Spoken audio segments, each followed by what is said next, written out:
Welcome to the Vision Gap Show. Align your big idea and vision with a plan of action to resonate and stand out in your market. With your hosts, Andy Halko and Tony Zayas. Hello and welcome everyone to today's episode. We're going to dive in and take a look at go-to-market strategy and basically address some of the challenges with building out a go-to-market strategy, which is that there's a lot of pieces and parts that you have to pull together and consider. And so we're going to talk about how we approach this using Frictionless, but how you can approach it otherwise as well. So Andy, go-to-market strategy, there's a lot to it. How did you, as you built out Frictionless, what was your thought process and how to address that complexity?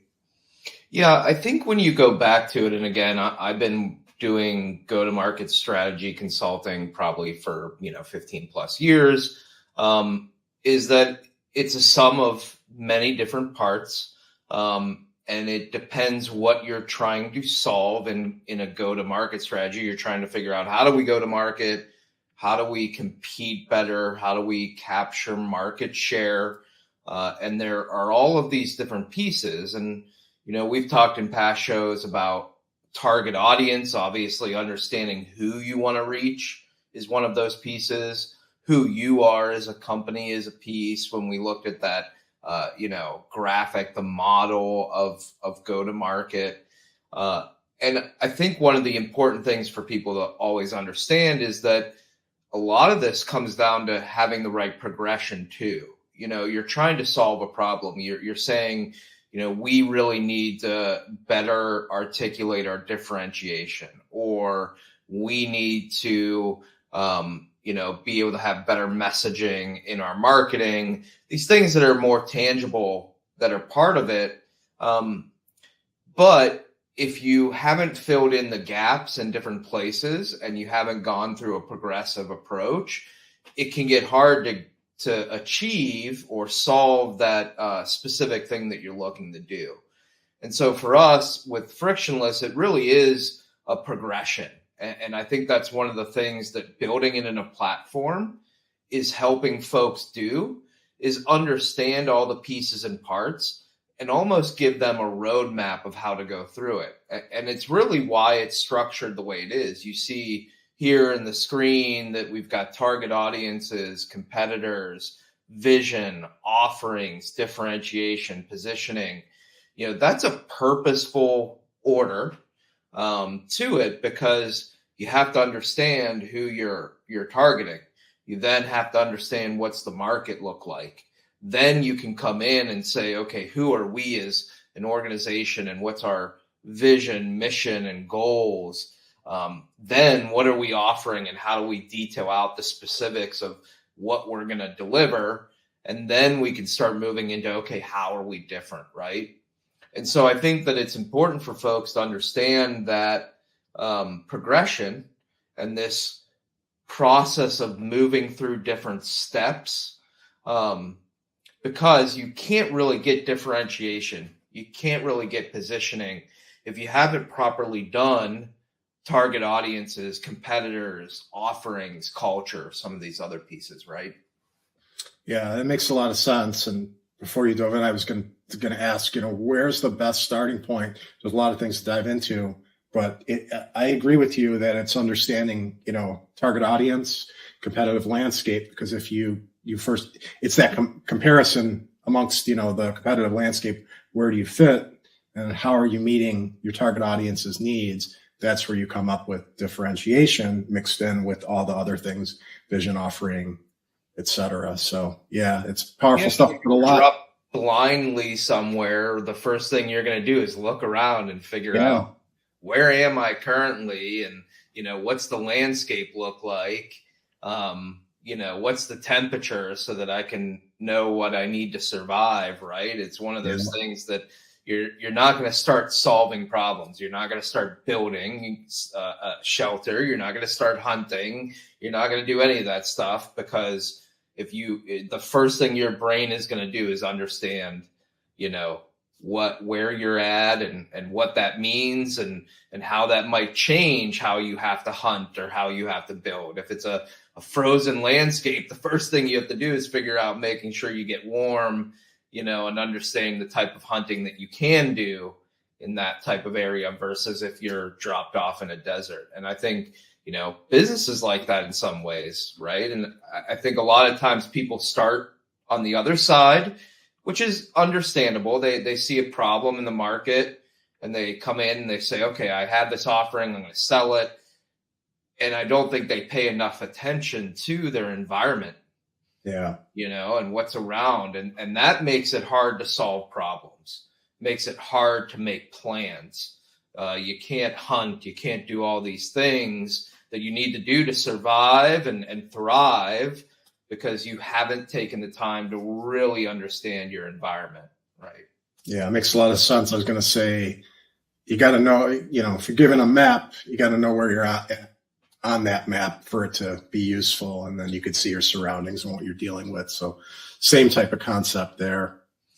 And then I think within each of these, we talk about steps, is that it is then progressive steps inside that. And I think that's a little bit gets to the next level of problem solving. One of the things I did early on in consulting was say, okay, we need to figure something out. What are the steps that we need to take to get there? There has to be a logic to it. And again, I think a lot of folks, especially for years doing it on their own, they sit in a room with a blank piece of paper and they try and solve a problem. It's like, but you don't know what the equation is. Yeah. And I think that what we've really tried to do in the consulting and now replicated in Frictionless as a platform is give that formula, help them understand that there are steps, and they don't have to start with a blank piece of paper and they can follow the formula, right? Yeah. And if you're not doing that, you're looking at it as if it's art. And if you're working with a consultant that's telling you it's art, that's a lie, because yes, there's some art, there's some science, but there's got to be a balance there. The art is where it's a blank canvas and, I'm just going to put something together and it's going to be powerful. But the logic side of it is breaking it down, comparing, prioritizing, organizing, doing all those things. And as you said, you work through and built out a number of exercises and process to do that. So it's not a big guessing game. It's working through the steps, finding what you need and putting it together. So it, like you said, it becomes more of the equation, which I think is reassuring to know that there is an equation and it can be broken down into bite-sized pieces. That makes it seem more manageable and something that's easier to accomplish a really good GTM. Well, and I think, in the past, folks work with different consultants and there's some great ones out there that have built formulas or they follow formulas that exist. There are others, that do it the same way that someone does that doesn't have the knowledge. And, what they do is they go ask a bunch of questions. They go back and they have their own white sheet of paper where they're trying to figure it out. And, unfortunately, folks don't know that, right? And they're getting a process that's still guessing. I think one of the great things with a platform like Frictionless is being able to expose some of the formula in the process because you have to go through it. You don't have a choice, right? And then I know the next piece we were going to talk about a little bit was the whole idea that in general for us, we've incorporated AI significantly into our platform. And one of the core concepts that we've learned is that AI is significantly more effective when you break it up into small steps. So instead of trying to, do one thing very quickly and say like, solve my problem, again, almost the white sheet of paper, you're giving ChatGPT this open-ended thing. When you do that, if you go in and say, I'm a, dog groomer, tell me why I'm different, obviously it's going to be very generic. It's just going to grab some things, right? But if you follow the formula that we have in the steps of figuring out how to become different, which is understanding why people buy, then understanding what your competitors are good at, and then finding some of the difference between, those pieces, and then going through certain questions. You can train the AI on the formula, and then it can produce an outcome that isn't guesswork. It's actual logic, and it's valuable, and it's strategic, and I think that's the difference in my world. I always think about the word strategy means different things to different people. To me, strategy is about a plan that comes from logic versus an idea, a plan that comes from just ideas, right? Yeah. And I that's the thing that I try and get to for folks. And I think when you're using AI, that's an important piece, is that you have to have logic, or you're not really getting strategy. Because to me, when people say strategy and it's based off of just ideas, that's not strategy. That's some other word, right? And I'm just a big believer that you don't actually have a real strategy unless you have a formula and logic behind it. Yeah, it makes a lot of sense. And I think that kind of demystifies some of the things that people looking to do this type of thing, diving in, using AI, need to hear. So some important words of wisdom there. And I do want to mention this slide in particular comes from a webinar that you've delivered a few times that we've had incredible turnout for it and really good feedback. So we're actually doing another one. It's going to be on Wednesday, the 16th of October. If you go to Insivia.com, up in the top navigation, it's featured there. So you can go to the page and register. I encourage you to check it out, because Andy's been doing a really good job of distilling this stuff down and really, I think, making sense of how to use AI effectively, getting rid of all there's so much around it. It could be a little overwhelming. I think you're good at breaking it down and really getting people to understand how they could use it in a practical, actionable way. So, and I think this is a good example of that. If you haven't checked it out already, frictionlesshq.com, if you guys want to try the platform out. But anything else you have for today, Andy? No. Awesome.